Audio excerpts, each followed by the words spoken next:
শুভ সকাল সবাইকে।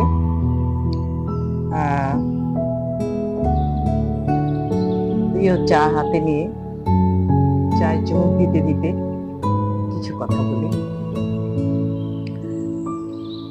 সব মানুষের একই রকম মত হবে সব বিষয়ে, তা কখনোই ভাববেন না। একটি কথা আছে যে নানা মুনি নানা মত। এখন আপনি একটা বিষয়ে একমত পোষণ করলেন, সেটা আরেকজন করলো না, সেজন্য মন খারাপের কিছু নেই, করবে না। আপনিও তার মতো অনেক কিছু করবেন, এটাই কিন্তু স্বাভাবিক ব্যাপার। আজকাল আমি দেখছি যে আমার পরিচিত অনেকেই পোস্ট দেয়, যে বিষয়টা নিয়ে আসলে কথা বলতে চাচ্ছিলাম, স্বল্প সময়েই বলবো। সেটা হচ্ছে যে ওয়াইফদেরকে নিয়ে, মানে বউদের নিয়ে সবসময় নেগেটিভ কথা বলেন।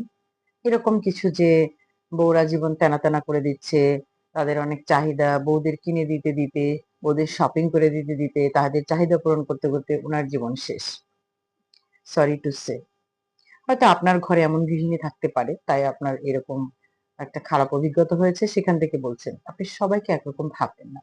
এমন অনেক মেয়ে আছে যারা তাদের স্বামীর থেকে একটি পয়সাও নেয় না, এত চাহিদাও করে না, বা অযথা তাকে বিরক্ত করে না।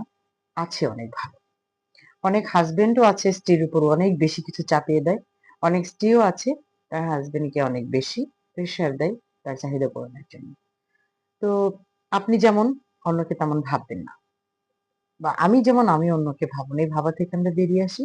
সবাই ভালো থাকবেন, সুন্দর থাকবেন, সুস্থ থাকবেন। সবার জন্য শুভ কামনা রইল। আল্লাহ হাফেজ।